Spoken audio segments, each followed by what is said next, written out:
this is Bob Samuels. I'm the co-founder of Tech Connector. We're a lead generation partner for B2B tech marketers and their agencies. I'm also the founder and co-host of the ABM Leaders Group and the Candid with Bob podcast series. I like this part of my job because I get to learn from and share best practices with some very sharp B2B marketers. I get to pick the topic and the co-hosts and the guests. Today, I have some of my favorites. We get to talk about harnessing the power of AI in our ABM ABX efforts from a data-driven marketer's perspective.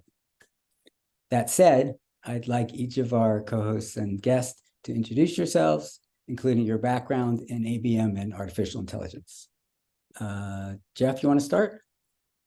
Sure. Hi, everybody. I am Jeff Pedowitz, President and CEO of the Pedowitz Group.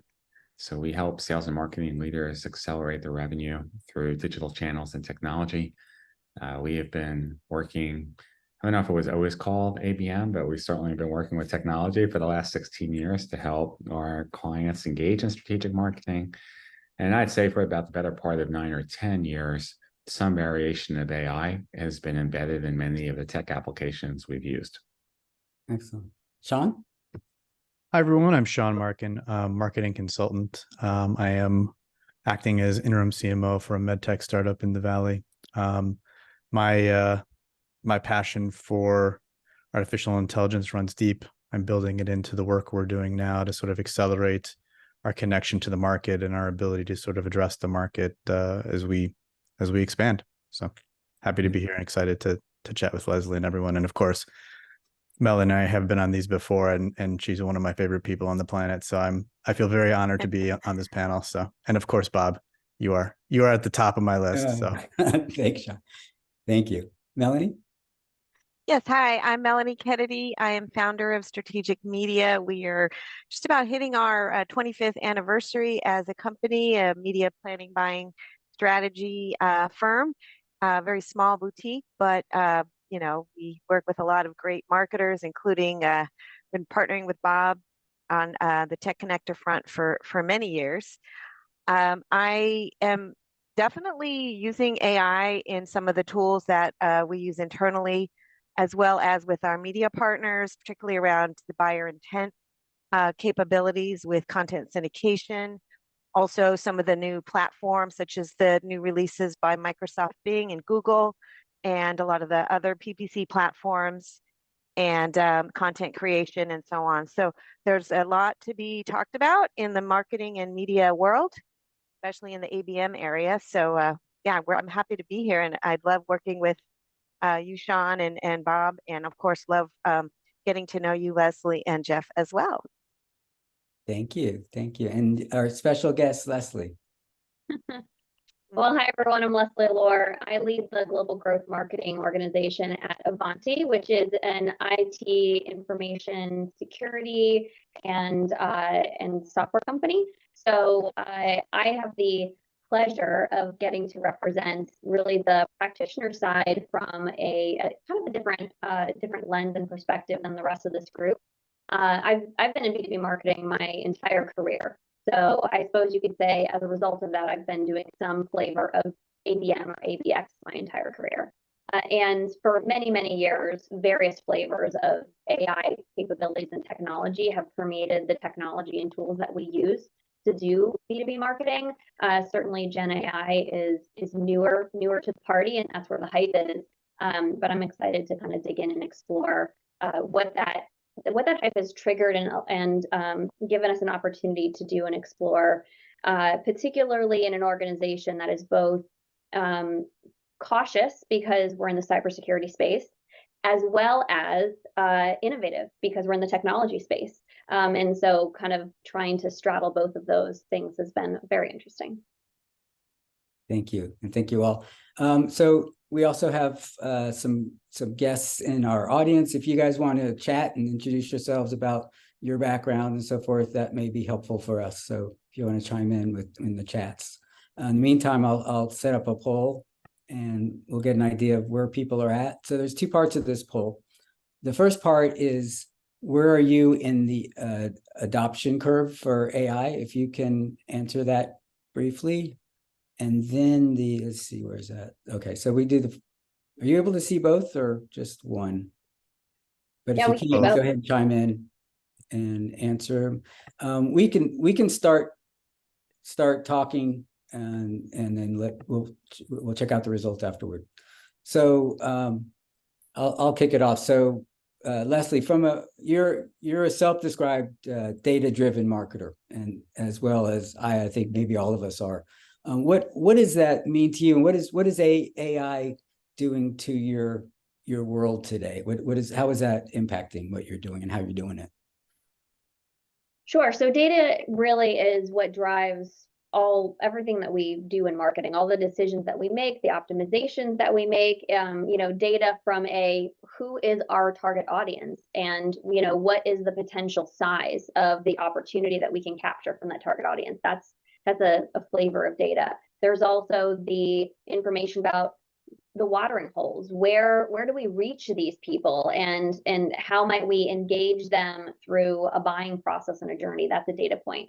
And then there's also, of course, understanding who's in market at any given time, right? So I think one of the earliest AI capabilities introduced that was really specific to the ABX, ABM space was the kind of predictive analytics and machine learning tools that allowed companies to prioritize the identification of who their target accounts ought to be, and who's in market and interested in what you have to offer at any given time. And over the last several years, the maturity and capabilities of those types of tools have accelerated rapidly. Yeah, agreed. I'm going to go ahead and show the results of this poll for now, and just let's see, share results. So if everybody can see the results, I think on the first question, it's pretty clear we're all pretty newbies in the audience, just starting to learn. Got some initial no superstar results yet, but one is very well along. If you want to, if whoever said that, if you want to add in the chat how you're doing or what you're doing, that would be helpful. The second part of the question, talking about what's the most important applications of AI. They're typically around account selection and messaging and testing and so forth. Does this, and all of you, does this list, how does this compare to your list as far as how you would rank the important applications out there? Well, I mean, I think this is under the header, right, of ABM and ABX. So there's infinitely way more potential uses of AI across the sales and marketing landscape. But I mean, at least for me, I'd say, these 6 or so, I think this is pretty representative of what we would want to accomplish in ABX. What are some of the other ones you're thinking of that aren't lead scoring for number 1, and prioritization, territory planning, content, next best action through different channels could just be a couple that pop to mind. Yeah. And I would say I agree with Jeff, and that those are all very relevant. I would also say you could absolutely frame those in the context of an ABM or an ABX strategy. Yeah. Yep, absolutely true. And I think it's really generative AI that's catching the world by storm, because it for the first time, we have this powerful software at our fingertips. It seems like we can understand it and talk to it, and it talks back, and it gives us results in real time. But many companies have been using AI for a long time, whether it's been in manufacturing and robotics and automation. AI has been present in marketing and sales applications for the better part of 10 years. And I think just a lot of organizations are still learning how to understand and use them. Pega has a great platform for next best action. Einstein, of course, with Salesforce. So yeah, there's good, strong capability that's already present, and maybe we don't think of it as AI because we now see generative AI, and that's what we want to call AI, but that's really only one flavor. I would agree, and I think that just the fact that these AI models have been have become accessible to organizations has really changed the landscape a lot. As you mentioned, Jeff, they have been around in the marketing space, digital marketing particularly, and also just in terms of when you're writing an email, Google will finish it for you, that sort of thing. I mean, that type of AI has been around for years, but I think now that we all have access to it, it's become much more of a frontline opportunity that we have to and we are embracing and building in our organizations. I think also for many of us, they're using chatbots, perhaps, maybe don't realize that's had AI capability in it for the better part of 5 or 6 years. So if you're using Drift or conversational AI or Intercom, that's there. Certainly on the consumer side, if we all have Netflix and Amazon, AI has been in that for years and years. So it's been here, even with Alexa, okay, Siri, that it's all part of it. We just don't think of it that way. We just think of it as a great user experience. Yeah. And what's propped up now, like I said, it's generative AI is what we're talking about. Yes. LLM. But it can feel overwhelming, right? Because we had this whole rise of MarTech and all the applications, and we got to go buy this platform and this stack and integrate this. And we felt as marketers, we finally got it under control. And then now all of a sudden, it seems like out of nowhere came this huge thing for AI. And we got the board and CEO saying, what's your ChatGPT strategy? What are you going to do around AI? What about ethics? What about privacy? Well, where were you before? Were you concerned about GDPR and CASL and canned spam and all the other stuff? Where all of a sudden now we're concerned about privacy and compliance because of AI. So it's just quite fascinating, how we can change our tune overnight. Well, because it feels more, I think it feels closer to home for people. They can feel the privacy risk perhaps more tangibly because to Melanie's point, it's much more accessible. And that accessibility is a double-edged sword, right? There's goodness to it, but it can also get out of hand much more easily. Back when before Gen AI, when the predominant AI that we were using were machine learning type of applications, there was a whole process for integrating and implementing them and getting your data foundations right and training them and tweaking them. And then it was more contained into a smaller group of people, and it felt much more intentional, and you felt like you had more control over it. I mean, now there was a lot of black box behind the scenes, but it felt that way. With generative AI, it is just kind of like, boom, it's there for anybody and everybody to use. So it's not like you have to put in the work to make it available and then control how it is released. It's more, it's there and you have to control how it's contained. It's democratized. But bringing it back though to today's topic, which is, so then how do we make it relevant for ABX?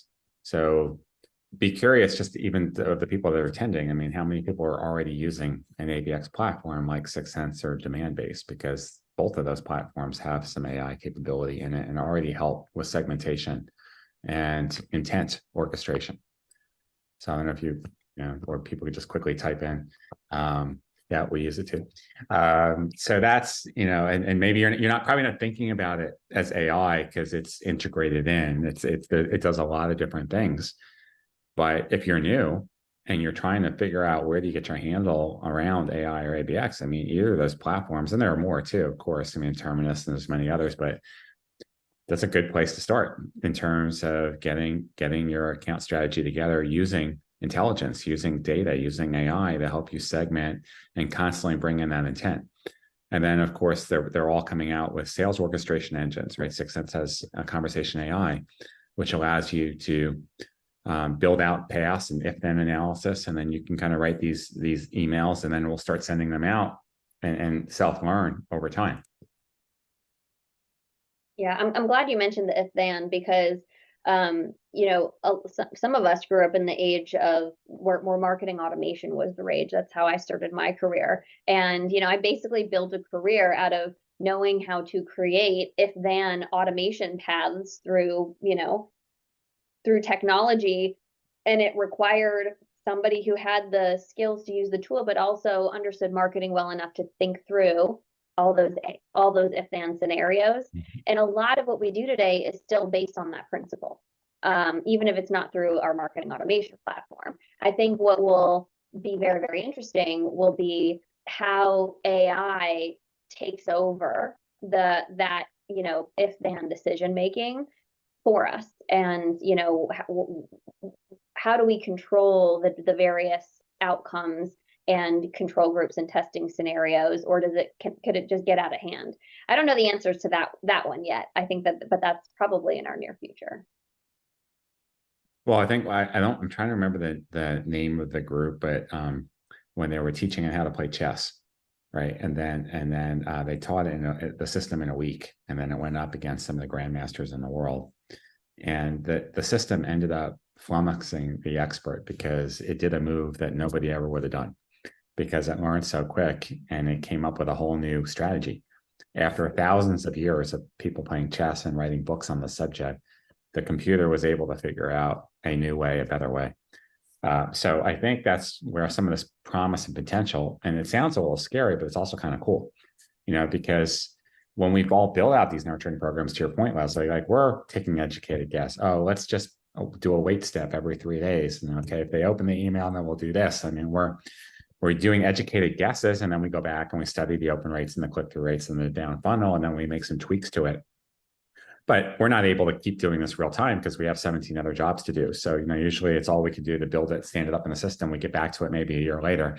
I think now with AI, we can keep iterating day by day, minute by minute, second by second, so that customers are getting the very best content in real time.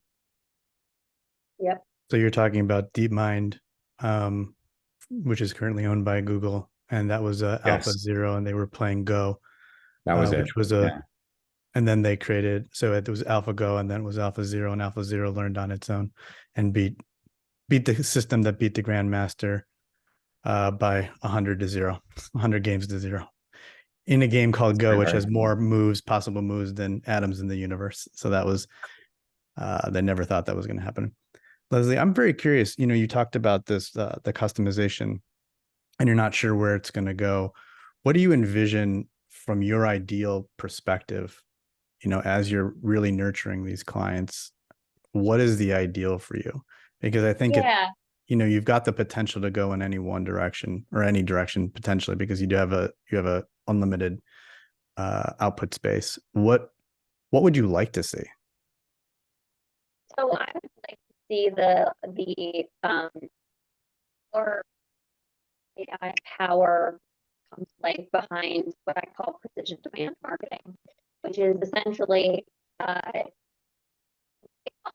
in our consumer lives, but we probably underestimate how many humans are actually behind making that possible. But if you think about it, what we really want from our target accounts is we want to understand of the finite universe of target accounts that we care about, who is in market for what we have to offer at any given time, and what of the things that we have on offer are they in market for those of us who have multiple products, such like we do, and where are they? How do we get to them? What watering holes are they in? And what message is going to be most compelling to that individual person?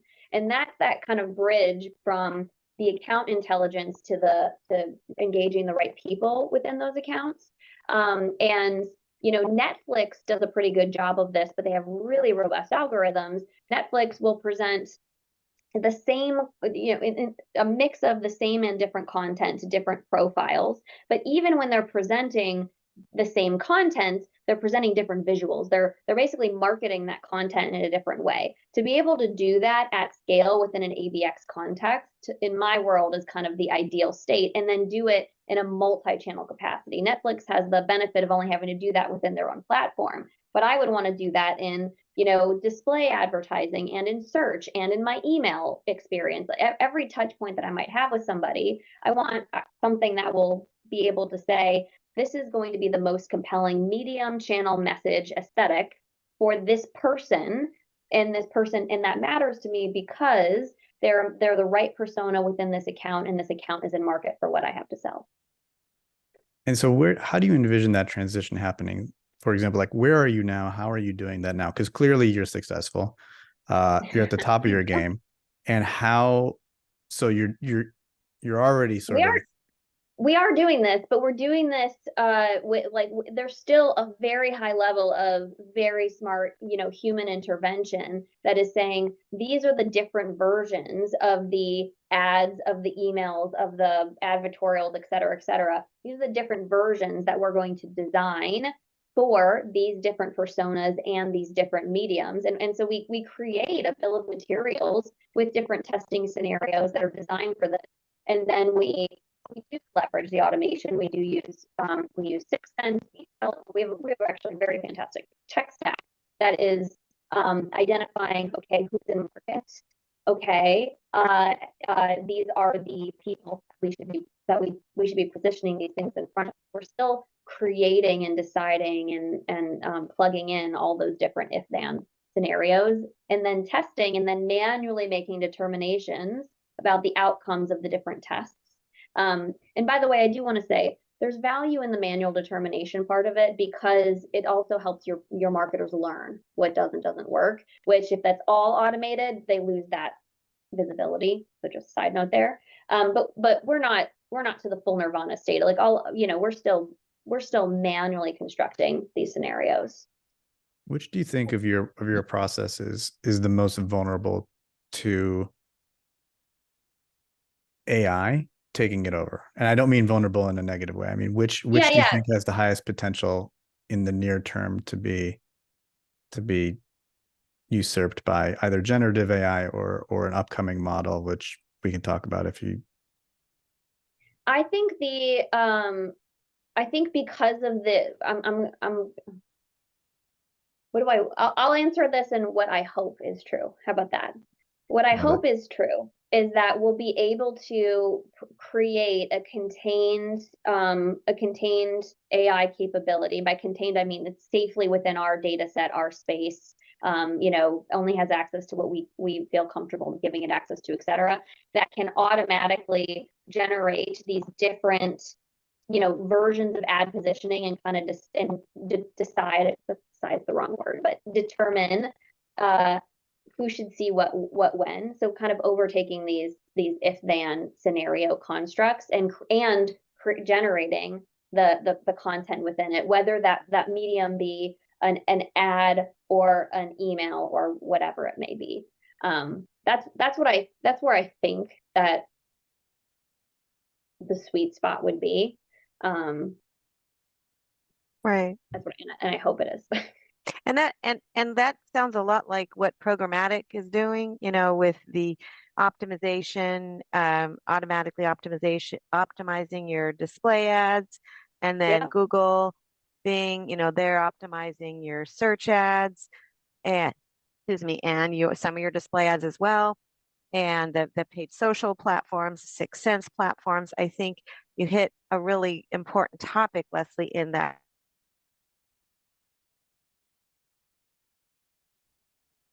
Oh, did she freeze? Yes. That was like the ultimate cliffhanger. Having a platform. Oh, Melanie, and that you froze for a second. Oh, sorry. Can you hear me now? Yes, we hear you now. You froze after you said important topic. Or The most important thing. Well, I heard it. I'll say it again. I'm sorry. So to have the platform that will do it, all the channels together on an account by account basis, because this is currently happening in the channels independently, and we have dashboards and platforms, attribution dashboards and platforms that are built on an account by account basis that you can optimize, not according, because right now programmatic platforms tend to optimize on the user, the individual, but we also have programmatic platforms that optimize on the account. But those specific platforms really need to draw in all the other channels. Like I just learned that one of my media partners that runs ABM display, content syndication, links in certain paid social channels like LinkedIn, is now offering connected TV. So these channels are converging and being delivered and viewed at the same time so that they can optimize across the full funnel and the multi-touch experience of each account, because we realize that each account is going to be in a different stage in the buying journey, in their journey. And so optimizing because it's all about your budget, optimizing your budget against the impressions, against the touches for each individual account, or at least for a segment of accounts, is going to be really key in the future from a media perspective. Being able to you bring up spend a your really dollars good point. wisely. I Sorry. think there's Hope I didn't freeze. No, you didn't. I do think there's a big gap in the current generation of marketing technology in regards to what you just said, because most of the orchestration capabilities are still around the individual lead or contact. The CRM system, while you can attach multiple contacts to an opportunity, the attribution is still associated with the primary contact that was created in the first place. There's not really any easy way in marketing Not in my automation world. around even some of the best platforms, even with 6 Sense and Demand Base, an account orchestration where you can have the account and all the different buyers and all the different channels, and you can pick all the different programming elements and figure it all out and drive that attribution at an account level, does not exist. So that for me, that would be my wish list, in the next couple of years, that these vendors can use the AI capabilities and give us the ability as marketers. Like, it's awesome having all this technology, but gosh, like having 20 or 30 windows open at a time and bouncing back and forth, it's really, really hard to do our job. Well, I actually think that AI has the ability, and maybe this might even come sooner to answer Sean's question than what I suggested originally. AI should have the ability to understand that people as representatives within an account. And today, to your point, they don't, right? Most of the systems either recognize the human element or they recognize the account element. And like, even when you think about 6 Sense, it recognizes, it really operates in the world of accounts. You can look at contacts that roll up to that account, but it doesn't understand inherently that these people make up a buying center within the account. And it doesn't have the ability to say, okay, here's everybody I know that is in the company, and based upon their behavior and what they're doing or their personas or some combination of things, these are the ones that are most likely involved in the purchase decision for this capability within the account versus that capability, which for an organization like mine would be amazing because we have 66 products in our portfolio. Is that all? How would you what would you envision doing? Because presumably you do some of that now, but what would you envision an AI system looking at? Because obviously you've got public data, which would be LinkedIn, their titles, their, what they've consumed or on LinkedIn. How are you engaging with them now to sort of suss out that information such that it? Yeah. We use our BDR team as essentially a team that does account research and frames an understanding for us or maps it in the account, which still requires a lot of manual effort to translate that into, and this is what we do with those from a marketing perspective. But I would kind of hope that AI over time would learn how to do this in the same way a human does, right? So a human is typically triangulating information that exists within our own first-party data sets in our CRM. They're looking at what's on maybe LinkedIn Sales Navigator. They're looking at what's in Zoom. Maybe they're looking at what we're seeing on the account from 6 Sense. They're kind of triangulating and merging together this understanding of behaviors we see represented at an account level versus represented at an individual level, both first and third party.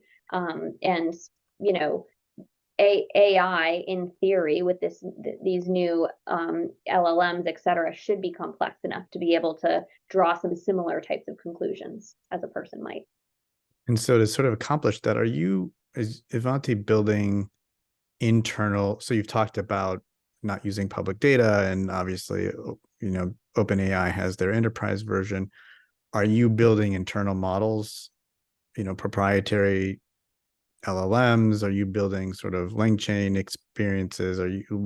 Is that something that's happening inside to sort of build that and to accelerate that? Or is that still something like on your dream wish list? we're still using, we are using third-party applications. We're not in the business of building AI. So we are still using third-party applications, but bringing it into a contained data environment. What we don't want is we don't want the risk of our customers' personal data leaking into the, the general interweb, the open environment that trains things like ChatGPT and what have you. So we are currently piloting a primary application. We're kind of think of it as like the front door to AI within our business, that every employee would have access to any data, including AI capabilities, through a singular front door AI engine. And but underneath that would be Einstein and Sixth Sense and all those other things, but queried through a singular front door. And then all of those and then that allows us to decide what kind of exists in the third party sphere and what exists in-house, if that makes sense. Totally. And so when we talked before, you talked about an AI policy board. Mm-hmm. That's really interesting. Because obviously it's a rapid response, and I'm sure you've sort of informed that with your expertise. How is that being leveraged within Avanti? And like, does that sometimes tie your hands in a way that maybe is uncomfortable, or is that sort of empowered you in ways? I find it empowering. And I will say that it was funny because when we stood up this board and they're like, okay, submit to us anything that you might like to use which contains AI. And I was like, how about we start by I submit to you everything we already use as AI. And so, we did we maintain kind of like a tech stack log for the marketing organization. And we have like indicators on it. Like some of the criteria we monitor are, does it process personal data and things like that? Well, we added a column to this log that says, does it have AI capability? If yes, what kind, and what are we using? Are we using it today? Yes or no? And a lot of it, I think that this board, once they were stood up and it's cross-functional, we're surprised to learn how much we're already using. And they're like, okay, great. So we actually don't need to start from scratch. Let's start from a baseline of, how are we governing this? How are we using it? What kind of things is it drawing upon today? And so we didn't have to take a step back, fortunately. But there's been quite a lot of interesting conversations that have happened that thinking through how might we use these applications across the company. So I'll give you an example. Writer AI is a tool that I think a lot of marketers are familiar with. It has a lot of applications beyond marketing, but I think they probably heavily oriented their target audience towards marketing. This is a very easy to use, very accessible generative AI application. And because we were able to elevate it to the visibility of this governance board, our head of security was like, that's interesting. I think I might like to try to use that for my team to draft security audits responses. And they're using that. And our enablement team, sales enablement team, have started using it. So I actually think that it's not been hampering. It's been really good, and it's allowed us to also make sure that when people feel like it's being embraced and permissive, they're less likely, I think, to kind of do some sketchy things behind the scenes. Like, oh no, we're not allowed to use ChatGPT, which we're not. So I'm going to just go find a way to do it off here on the side. We said, you can't use that, but you can use this. Leslie, how did you, in terms of the council, how did you get started? Like, what would you recommend to the audience? Who do you get involved? How do you govern it? How often do you meet? Like, I can't take credit for the governance committee, because our ELT kind of came up with that right away in response as soon as generative AI really started hyping. Our chief counsel runs that group, and then they brought in a cross-functional slice of people. So someone from our business systems office is also involved. So I think my advice would be, you don't want it to be perceived as something that is marketing led. That's a boulder you'll just struggle to push uphill. It really needs to be something that's done for the good of the company. And you want to take the lens of, how does this make our employees' experience and lives better, and how does it make our customers' experience better? And those are kind of the tenets. It's for all, and it's got to make things better. Right. And it has to be secure. I wanted to chime in on a comment that came in the chat about the reliance on solid data engineers and scientists. And my question for you, Leslie, is as an organization, is your organization finding a challenge in hiring talent around AI to run these platforms, to understand these platforms and to build them? Is that I know the labor shortage is apparent in different areas already, but is this more prominent in the AI I'm going to area? address that from two lenses. Because in my company, because we provide IT software, obviously we want to have AI capabilities embedded within the tools and technology that we offer our customers. And in those cases, we do need AI engineers. And so we do have experts who are introducing that into the equation. And what we found was there were a lot of engineers already in our organization who had leaned really heavily into AI, almost like as a personal hobby and interest. And so when we opened the door and said, "Hey, we want to run like an innovation program. Where do you guys see us bringing innovation into our capabilities for our customers?" The engineering team lit up, and tons of ideas came in, and most of them were oriented around AI, and these people had been training themselves. So I don't think we've struggled with that necessarily yet, but perhaps that will manifest itself later. On the other side of the coin, when it comes to utilizing AI within our functional areas to run our respective disciplines, we've kind of treated that as an internal development opportunity. So we've looked for existing talent within our organizations who are so inclined to lean in and become subject matter experts. And we've given them the opportunity to go educate themselves both formally and informally and bring that back into the organization. So as of now, like within marketing, we have not gone out and hired anybody special to that, with AI capabilities. We've just embraced and supported those who have raised their hand and said, "I have energy here and I want to bring it back." Do you is that the I guess advice you give to the listeners just as they think about skill sets and org design for the future? Just kind of wait and see, or should we be going out trying to find? No, lean in now. Find out. Look, this is a great opportunity to there's going to be people in your teams who have energy around this. So give them some space to bring something to the table. Give them the opportunity to bring a suggestion, to solve a problem, and create a safe space for you guys to try something. Just you don't need to roll it out across your entire company to try some things here and there. That's one of the beauties of the generative AI movement, and the fact that it is so accessible is you can really pilot some use cases in a controlled and safe environment with the people who are so inclined to do so. One of the things you said that I thought was really wise when we were talking previously was that you were training people across the board in artificial intelligence. And I thought that could be just a force multiplier. If everybody feels comfortable using some form of AI, like there may not be the scientists that are actually building the AI applications, but they are leveraging sort of the current tools out there in a more powerful way, and then using that to combine with their creativity to find new uses. Can you talk about how you're doing that and how that's sort of becoming a differentiator for Ivanti? Yeah, I mean, I think there's versions of this happening all over the company, but I'll talk about it. I'll bring it back down to the context of the marketing team. Sure. When we brought Writer AI in, the first use case we brought it in for was really contained to our content team. And the problem we were trying to solve was our ability to scale the production of content, right?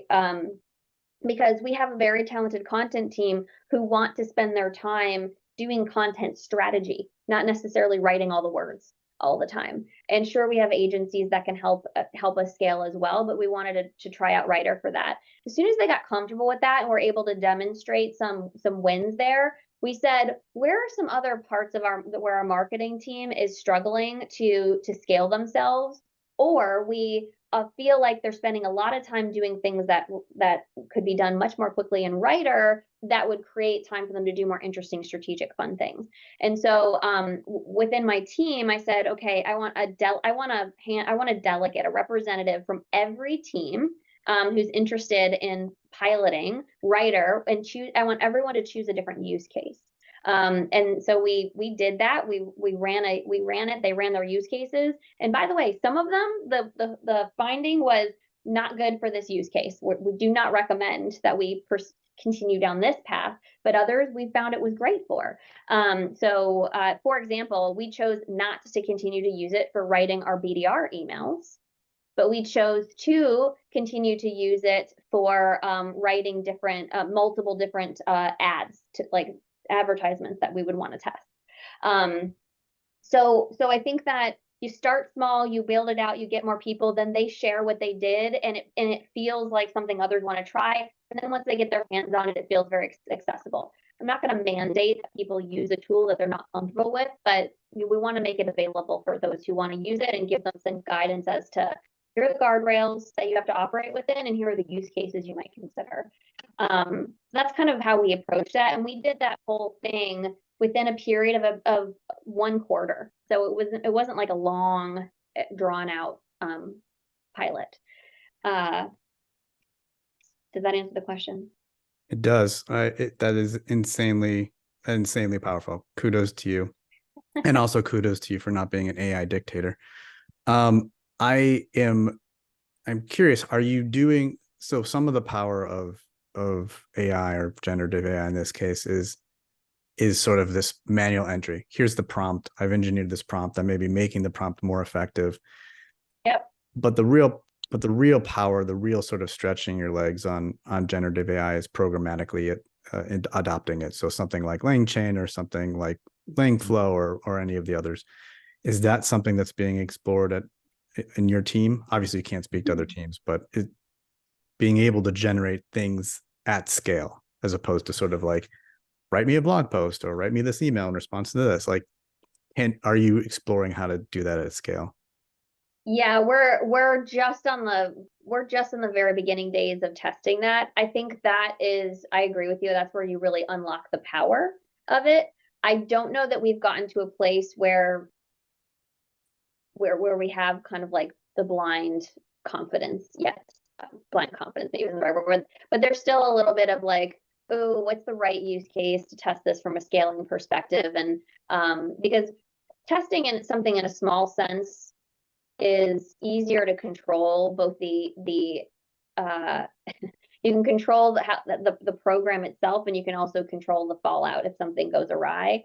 I do everything in my power to run a team that, does not fear failure, but it is human nature to, so where you have something that feels like it's working really well, to introduce something into it that could break it is really uncomfortable for people. Yeah. And frankly, those programs, generally speaking, where we really value from that scale piece, it feels like it is working very well in our space. So we'd be throwing a wrench in something just for the fun of it to see if it could be better. And I'm not going to push people until they're quite ready. Throwing a wrench into things before they're broken seems like the Silicon Valley way, though. So, well, we're based in Salt Lake City, Utah.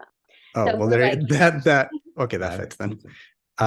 Yeah, we're doing some sort of, at the company where I am sort of working on the marketing efforts, we're building some of that automation.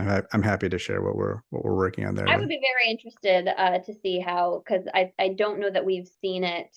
I don't know that we've seen a blueprint that would give people confidence to go, okay, we're going to try this in a safe way, and it'll be okay.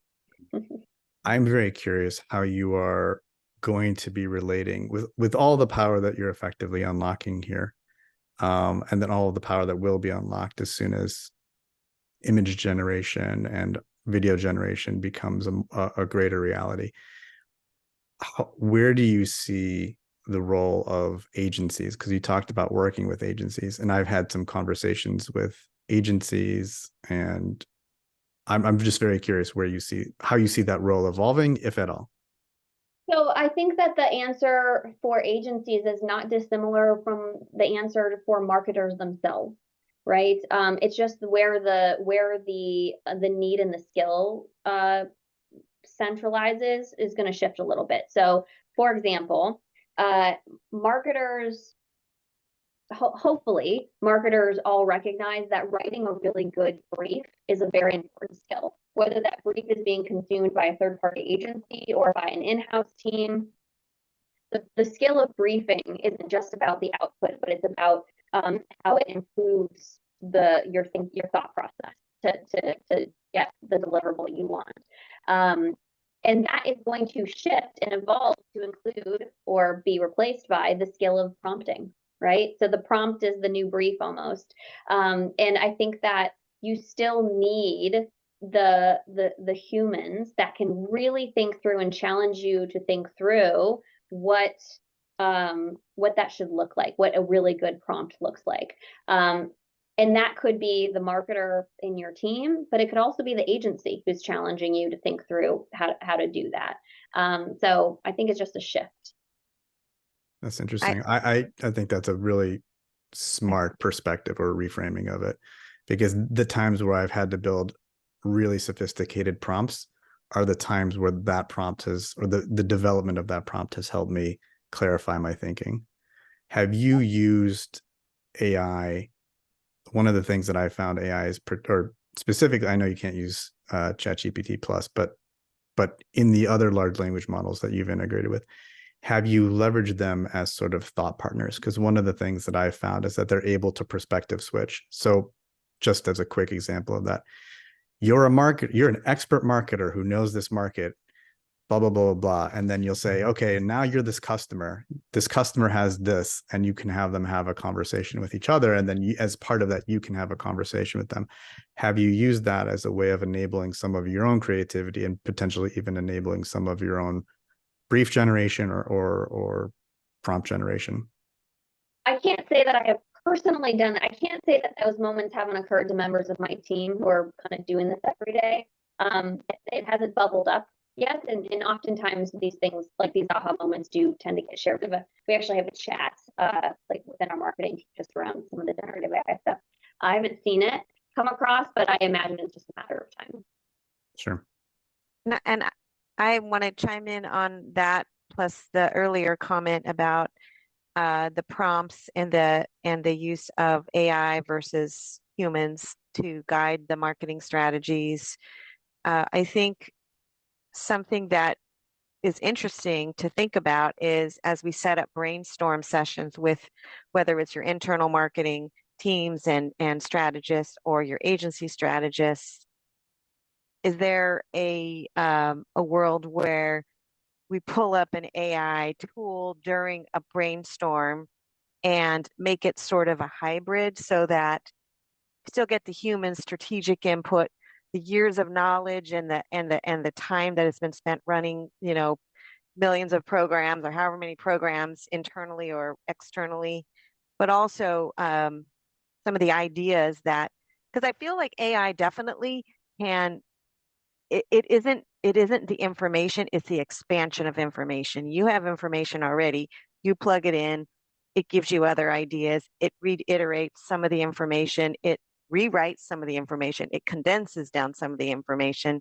it extrapolates some of the information, like your target audience, for instance. What are the best targets to go after? These are the ones I think, okay, let's put AI into the mix and find out what we're missing, and the extrapolation and expansion of that information. So just my query to you, Leslie, is have you engaged in that, where while you're on a strategic brainstorm session, does your team or your agency pull up different AI tools to help guide the conversation, or is that done sort of offline independently? We haven't done that with generative AI. We have done that, I suppose you could say, when we're talking about querying data. Like Like we'll validate some of the hypotheses that we're throwing out in a brainstorming or planning session in real time with like intent data queries. So that sort of, but from a generative AI perspective, we haven't. But I kind of love that idea. As you were talking, I was kind of imagining in my head being on like a Lucid board or a Figma board or Miro or whatever it is you guys use, and there being like a little like brainstorm idea generator on the side where people are plopping on their own sticky notes, but then there's also a little AI, thing doing its thing alongside you. Or maybe not generating the ideas, but taking those brainstorms as like rapid inputs and giving you some feedback based upon what it sees in a particular environment that you want it to query. I haven't done any of that, but sparked some great ideas. Or like just to add to that, like consolidating all the thoughts that were brought up in the meeting or in the brainstorm and organizing it into different areas. We do that. Yeah, we use the recap. Yeah. I love the recap feature. I think it's fantastic. I don't even bother taking written notes. We just record it and I just chuck the transcript in. I actually ran 2 different like brainstorming and feedback workshops around the competitive landscape with 2 different cohorts of partners. We have a really robust partner ecosystem, and I took the transcript from, and I was like 4 hours of content between the 2 sessions. And I took those transcripts and fed them into, Writer to get the recap. And I was like, oh, thank God, this would have taken me all day to go back through this. So definitely do that. I think in regards to the prompts, I think the generative models are getting smarter and smarter. And my guess would be by this time next year, we won't even need to know how to be expert at prompts, because it's going to start anticipating all the things that we might ask. And let's say, oh, you want to build a campaign, try one of these 7 things, and ask me that. But to your point of the iteration, yeah, I think it's such a great muse, really, generative AI, because it's just going to keep feeding back, and you could keep ideating to get to where you want to go. Now, I know we only have a few minutes left, so I want to make sure that we also touch on the opposite side of that spectrum that we have to be very, very careful of, because what it is going to feed back to you is very, very likely over time will be biased by the people who are inputting into it, right? I mean, bias in AI has been discussed for a very long time. I think that's more important now than ever before with generative AI. And also we have to remind ourselves that not everything that AI comes up with is true. So on one hand, it might feed back. We might all get bogged down in confirmation bias, and if what we bias the system with is objectively wrong, then it can feed us back more that's wrong. Not to mention the bits that it just makes up, and we all know about the hallucinations side of things. So I want to throw that out there, because one of the advantages of the human element and bringing in a lot of people cross-functionally into a group and into a brainstorm, or bringing in a third-party agency, is bringing in that different perspective. So, Sean, one of the questions you asked me earlier kind of introduced this idea that it could feed a perspective that you wouldn't have thought of. The risk on the other side is that it just keeps giving you your same perspective back to you. It almost like accelerating this concept of groupthink. So like social media echo chambers. Yeah, exactly. That's totally right. So we have to be very, very careful there that we don't become so bogged down. And I would suspect that same thing could be true if you apply that to a model like the precision demand engine that I suggested. By the time that it learns, these are all these are the most likely channels, the most likely messages, whatever. All the other systems, if this becomes a thing, will also learn that, and all of a sudden the market will just be flooded with sameness. And then you need to introduce, something that stands out again. So that's just another thing to watch out for. And have you experienced, or it might be hard to perceive given sort of the way you've sort of set up that scenario, but have you perceived that danger occurring, or have you sort of seen that? And if so, how are you actively sort of countering that bias? Or it hasn't become a problem yet, but you're sort of like aware of it, so like you're going to be putting in guardrails? It hasn't become a problem yet in the AI context, but I think we've all been in the business long enough to have seen that happen within small team environments or whatever. So Yeah. we've seen what happens in self-contained environments. The AI, I have no reason to think that the AI would be any different. Gotcha. Yep. I'm curious, when I know we're running out of time here, but it seems to me the example that you used where you had these cross-functional meetings, you dump the transcript into whatever LLM you're using and it's a writer.ai and it summarized it, are to spark creativity and potentially sort of, allude to or do the stuff that you were talking about at the beginning, which is sort of create content. Are you pulling in sort of the BDR research that they're doing, the chats, the conversations that they're having, and saying, okay, here's all of this really good customer interaction that's can't be biased other than the bias that naturally comes from every human being in the conversations that you have.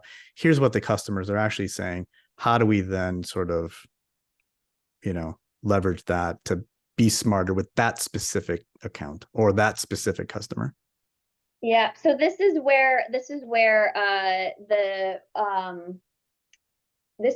am coming up against the challenge, and that is that my company takes a very firm stance on conversations in that we don't do it. So our media conversations are not recorded. They're not video recorded. They're not transcribed. So all notes of everything, every insight that gets uncovered in those conversations have to be manually entered by a person. I'm fighting about that battle a little bit and trying to find a middle ground because I completely appreciate the privacy aspect of it. And look, the way that our BDRs operate, they position themselves as, a member of a customer's account team. No customer who talks to one of our BDRs feels like they're talking to a call center. And as a result of that, it's very awkward for a phone call to be had and somebody say, this call is being recorded for, training purposes or whatever it is, which would mean that, we have to get to a point where the first conversation that we have, we always assume is never going to be recorded. The second conversation, we try to set it up that, this is the purpose of the conversation, and we're going to record this for note-taking purposes, and we will return those notes back to you. So it still is going to require a person to say, yes, I consent, and then they'll record it. But I'm trying to get to a place where we can do that because I do think that those things are very, very valuable in feeding that engine. And to do it at a macro level, not just at an individual account level, would be phenomenal. We just have to find the balance of, privacy and ethics and all those things. Especially when you can find a fast path to these are the types of conversations that lead to success. That's and exactly it's right. always funny to me, like the privacy thing, because it's like, well, I'm not going to record this, but I am going to remember it, and then I'm going to write it down as soon as I get done, and I'm going to take all these notes. It's like, well, okay. I mean, that's just that's just okay. always... Let's translate that to legal terms for anybody who likes to watch law shows. That's hearsay. If it's not recorded, it's hearsay. For sure. I don't think that's really people's motivation, but I understand it. I understand both sides of it, and I don't know what the right answer is, but I think that anybody who's operating under this belief that they can control their privacy are probably a little bit wrong, a little deluded. But at the same token, those who operate without giving people the ability to take some control over it are wronger. Agreed. Beautiful. Great conversation, guys. We're up against our clock. Any other final thoughts, words of wisdom? Let's stay on a little bit and debrief, because I think there's, for the next podcast, I'm interested in hearing your input of what you'd like to see. But any other final words of wisdom? I just want to end by thanking everybody in the audience. Leslie, Bob, thank you for bringing us together. Melanie, Jeff, your insights are outstanding, and I learned a lot today. So thank you very much. You guys inspired me. Try some new things. We all inspire each other. It takes a village, right? Yes, I could Right. talk about this for hours. It's so interesting, and I just I love delving into this stuff. So thank you all for your interesting insights and information. So stay tuned. We're going to have another one probably next quarter and get into deeper on some of these things. But thank you all for joining us, and I look forward to the next one. Awesome. Thanks, everybody.